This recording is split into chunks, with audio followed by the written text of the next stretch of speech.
Okay.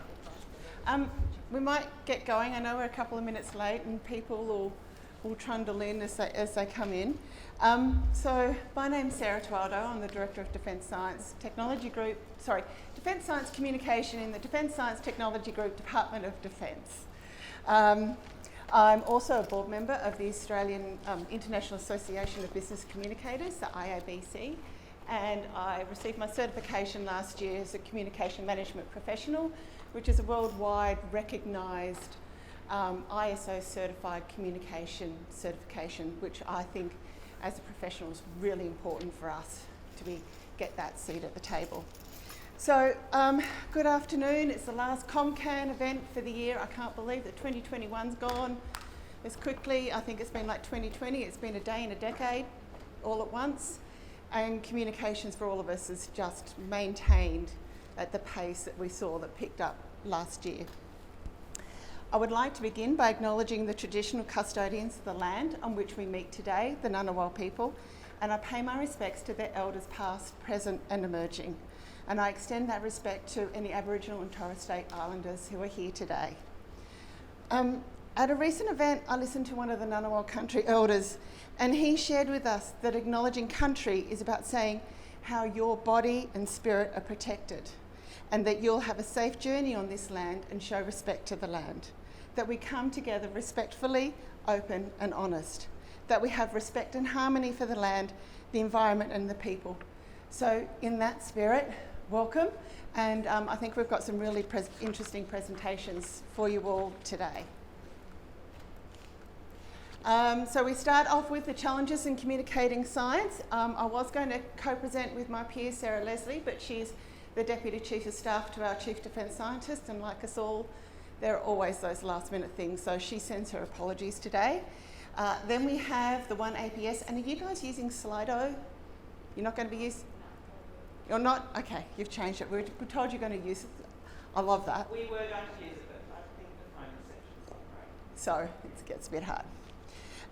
Then we have connecting with Aboriginal and Torres Strait Islander audiences, digital stakeholder engagement, turning lockdown into an opportunity to strengthen relationships, and then we're going to hand over ComCAN Secretariat to the Australian Digital Health Agency, and we'll have a networking afternoon tea. So just housekeeping, phones on silence, exits are here and here, and toilets are out to your right. If you go down the bottom, they're out to your right, and just follow the signs. Okay.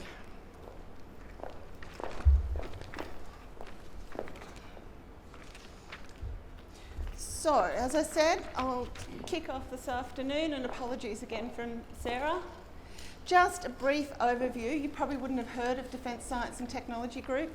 We're the second largest science and technology group behind the CSIRO in Australia, and we have over 2,100 staff around the country and internationally. And the IIP stands for Integrated Investment Portfolio, which is the portfolio we spend for all our defence capability. And so our scientists work on solving problems at the beginning, middle and end of a whole capability program, and also into the innovation space, because if we don't innovate and look at protecting our country, we're not going to keep up with everyone else. The role is in between, and it's to support defence capability and operations. We provide advice to the top end, which is our armed services, the department and of course the government, and then we also work across industry, universities. Excuse the jargon, PFRA is Publicly Funded Research Agency. That's your ANSTO, your Bureau of Met, Geoscience, CSIRO, all those sorts of organisations. So trying to say that, that's the shorthand, and obviously our international partners. In the innovation space, we look after approximately $3.7 billion in innovation investment, which is with universities, CSIRO, the publicly funded research agencies, and industry. So you can see the communication needs to that diverse audience is quite unique and quite challenging. So what I'd like to do is, if I can, take you on a bit of a time journey And I must admit, it wasn't until I put this story together that I realised how much we had grown. So back in 2019, we had a new Chief Defence Scientist, our first female Chief Defence Scientist. She wanting to establish a new strategy for DSTG that took us over the next decade. 2019, we spent flying around the country, consulting face-to-face with all those groups that I talked earlier, academia, the publicly funded research agencies and industry. So that's how consultation started in the age-old traditional way. Then, if we bring ourselves back to 2020, COVID on the 25th of January was the first Australian case. Then we started escalating in February, and then on the 20th of March, our borders closed. And also, if you remember, we were still recovering from bushfires and hailstorms. So to say that we're in a bit of a whirlwind was understating it. In our internal environment, the strategy was still not fully approved. It was still going through constant changes, and we were developing the communication plan at the same time it was being written. We were still in document design and approval with constant tweaks throughout the first 3 months of 2020. So it was a bit by committee, which we know is all challenging. Ah, that's me, sorry. Thank you. The launch date, we were still awaiting the green light for the Minister of Defence. It was initially planned for February, COVID hit, then pushed back to 30th of March, borders closed, and so we weren't sure where we were going. So my main concentration was trying to find that clear air to announce a major communication strategy amongst the world going a little bit pear-shaped at the time. We also had to navigate at the time Easter, Anzac Day, and as I said, the 24-hour COVID news cycle and trying to get some space in between there. So the launch of this, I was aware we had a new Chief Defence Scientist and she was really wanting to make her name with the strategy and where we were going. So the campaign objectives we had for the strategy was to take the group into the next decade, promote defence science and technology because, you know, not many people knew who we were except for the universities, and work across what we call the enterprise, which is the academia, PFRAs, and the Defence Force. And one for us is we wanted to increase our social media following and raise visibility.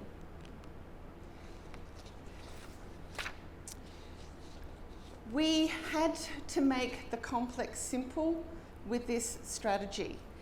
It was really hard to take nebulous ideas and something that was not fully formed, capture people's imagination and aspiration. Tanya just kept saying, I want it to be challenging, inspirational, aspirational, while the committee was still writing the strategy. And we were in a world of hurt with COVID. What was planned was a face-to-face launch like this, with the Minister launching something fairly traditional, that again was turned on its head, that what we do now is not what we had done 12 months ago. So it was a really challenging space. As I said, planned face-to-face launch, and we had no capability with the online experience. There was no Zooms, meetings, online events, not like that is second nature to us, 12, 18 months later. So the team, while the document was being written, the uncertainty with no launch date, learning new skills on the run, we had to adapt to an online launch. So we turned it into a social media strategy within a matter of weeks. We had to shoot videos, work with Minister's office to get their time. That's a challenge, as we all know in itself, our senior leadership. And then we had to communicate, as I said, our star shot strategy, which was at the heart of the launch. So our problem with all that was, how do you inspire people to participate in something that's only been broadly defined? Tanya's idea was based on John Kennedy's moonshot. When John F. Kennedy said, we're going to put man on the moon, they didn't know how to get there. So they got every scientist in America who worked over that period of time to figure out how to get man on the moon. And that was Tanya's, the Chief Defence Scientist, Tanya Monroe's head, she wanted something that big. And so what we needed to do was try and articulate and capture the journey, because we couldn't articulate what it was. We worked with our Chief Defence Scientist because she had very strong pictures in her head of how to communicate it. We actually worked with PwC to help us build the animation because we didn't have any in-house animation capability. And we had to capture the story simply and using our imagination, but then we also wanted to make sure that we could reuse the material. We wanted to, as I say, cut once, use many times, and that was our goal. So we also had to build the animation in consultation with several people. So again, that consultation challenge was a big piece in, as you can say, trying to make animation and send it around for editing. It's not like a Word document, as we know. So we had a big brainstorm session with our Chief Defence Scientist, Tanya. We came back as a team. We started storyboarding. These are some of my favourites. This is what our storyboard went from that, here we go, to that. And I think I might need to click.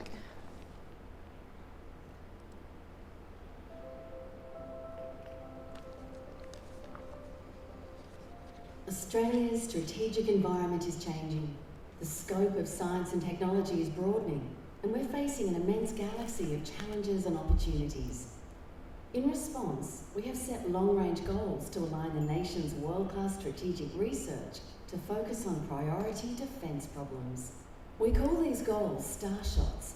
Each one is both inspirational and aspirational, and not only expands our collaboration, but harnesses our national S&T enterprise to set the foundation for future leap-ahead sovereign capabilities. We've mapped the coordinates of 8 star shots: resilient multi-mission space, information warfare, agile command and control, quantum-assured position navigation and timing, disruptive weapon effects, operating in CBRN environments, battle-ready platforms, and remote undersea surveillance.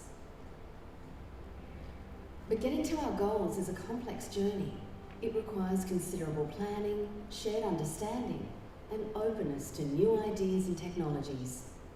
This journey is one defence cannot travel alone, and we need the help and partnership of small business and startups, major industry primes, publicly funded research agencies, cooperative research centres, universities and international partners. Together, through consultation, negotiation and discussion, we will build the framework and governance essential to launch our star shots and send them on their journey. These vehicles are our science, technology and innovative research that will transport us to our stars. And as each star shot is clearly defined and ready, we will launch early and often to see what works and learn from those that don't. As we travel further, together, consolidating our efforts, we will continuously work on clarifying and defining our research parameters along the way, sending our discoveries back home to share ideas through our innovation pathways and into capability by our industry partners. So by 2030, we'll have arrived at our destination. With Australia's industry building and our research and development aligned, the national science and technology enterprise will be working together in a unified way, delivering capability for defence so that we can do more together.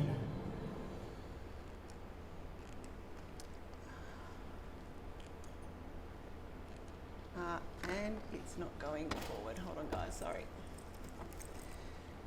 So from that storyboard where we had a brainstorm on a whiteboard to our graphic designer who came up with those, they're my favourite drawings actually, to that animation, and that gave us all the assets that we still use to this day for our communication. So the material that we produced was the strategy itself, the layout and design. We had social media posts across LinkedIn, Twitter, Instagram and YouTube, graphics for our presentations, the animation. We also created individual videos for each of those star shots. As I said, they're not fully formed. They didn't know how they were going to work. They knew where they were heading, but they didn't know how to get there, who they were going to work with, what they needed to do. It was really, nebulous, and it was hard to communicate. We also then had to quickly get a system up and running to send email invitations out and automate it to capture our database, and obviously the good old talking points that we all do.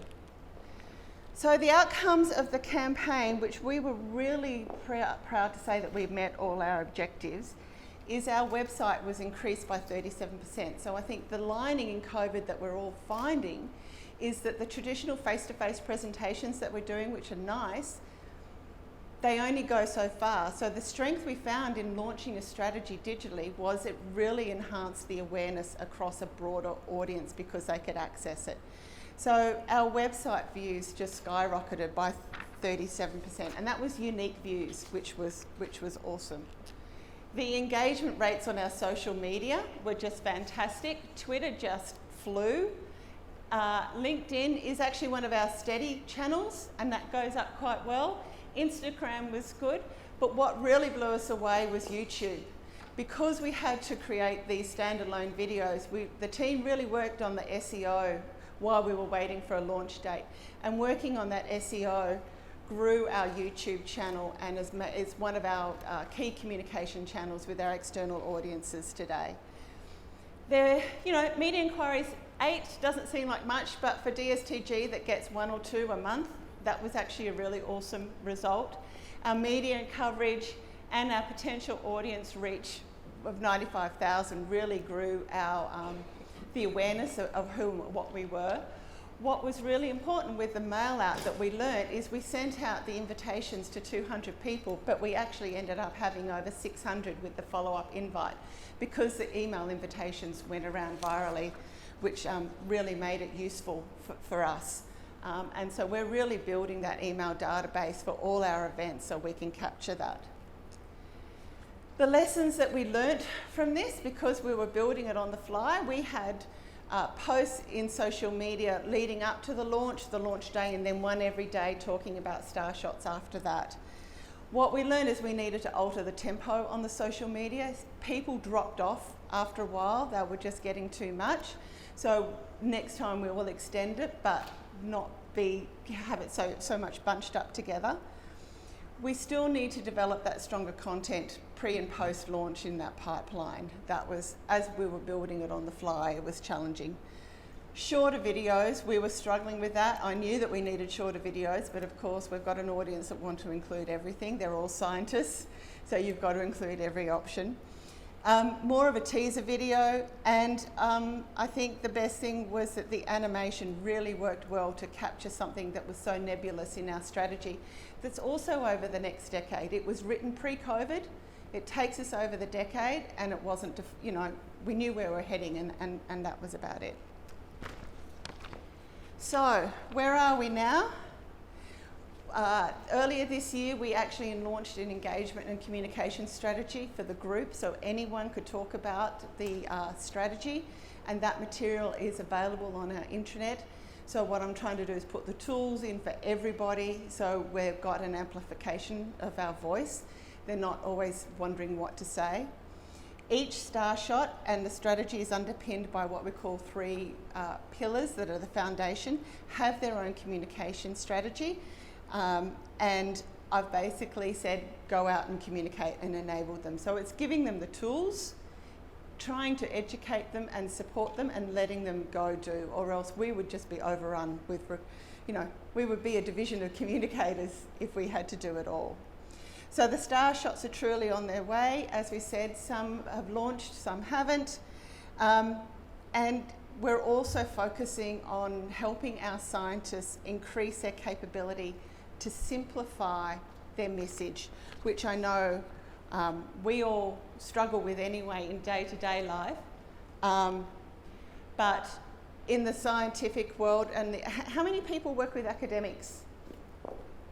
Yeah, so you know what it's like working with academia and trying to simplify that message. It's hard.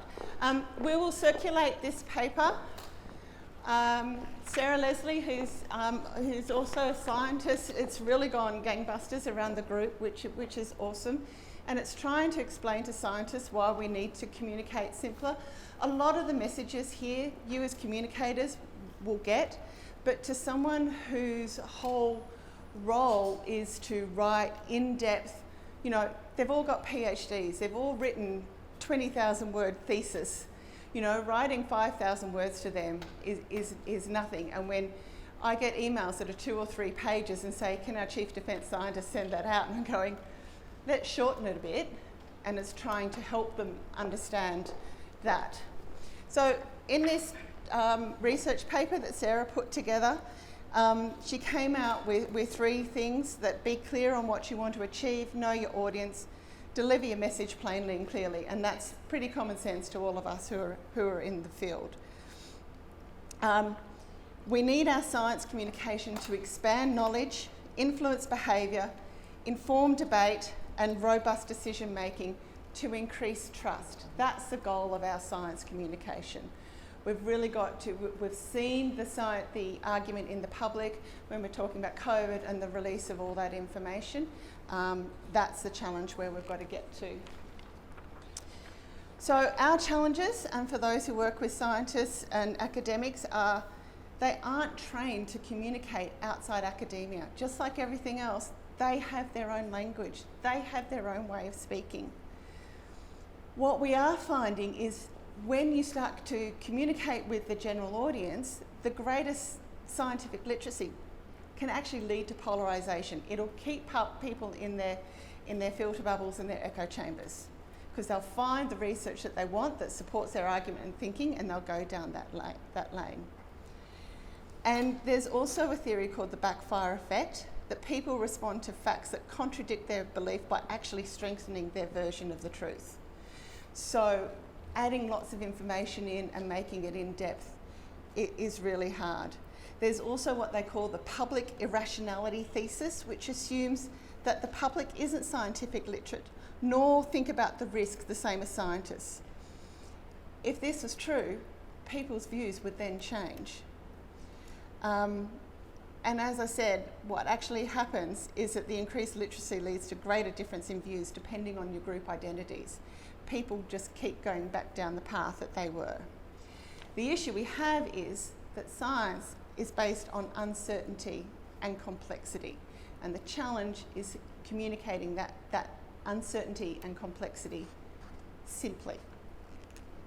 So Sarah highlighted 3 things for that scientists need to know why they are communicating. It's straightforward, but we've got to communicate emerging technology and help our leaders inform decision making with our complex scientific papers. So we talk to the scientists and say, are you just wanting to share your excitement and your curiosity and you know, a lot of them get really excited about their science, and I think it's fantastic. So are we sharing that curiosity and excitement? Or are we briefing our seniors to increase their knowledge and understanding on a specific issue, whatever that may be?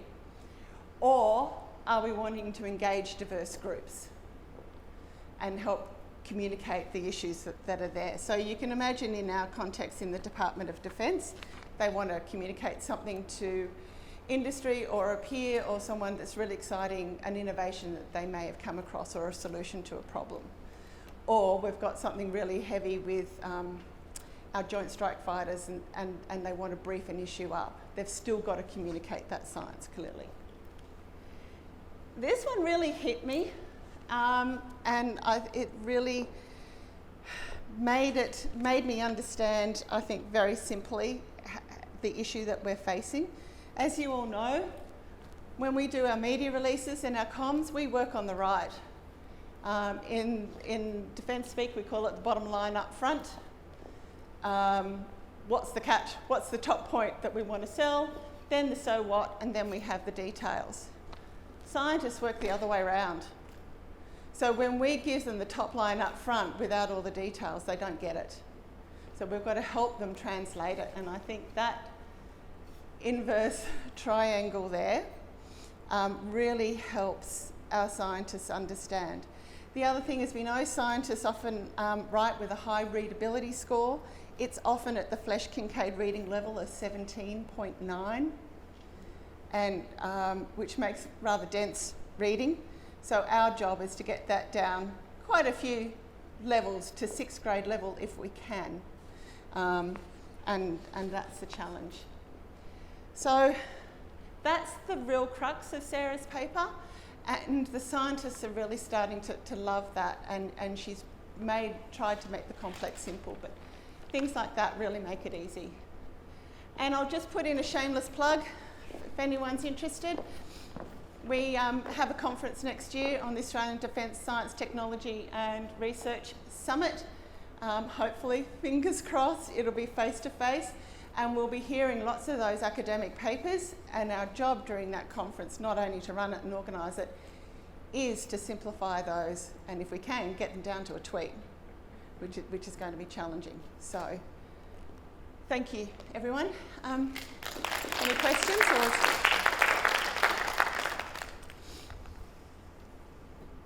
Yeah? I was just wondering, now that you've got on the hub, you guys see any difference? You know, that people are actually using it for strategy, you know, science, they're actually going and talking to networks with what you guys provide? Yes, the real success I know in that is our message is starting to come back to us. I hear it from someone somewhere else and they're repeating the lines back to us. It's like, yes, it's working. It's been a hard slog. It's been 18 months of just repeating it and putting it out there. But the important thing I found is give them the tools, give them what they need, and let them amplify our message. Because as much as we know government departments really like one voice, we're really polyphonic. There's lots and lots of voices out there sharing our message, and we've got to give them the tools. That's it? We good? Any more questions? We're good? Awesome. Who have we got next, Mel?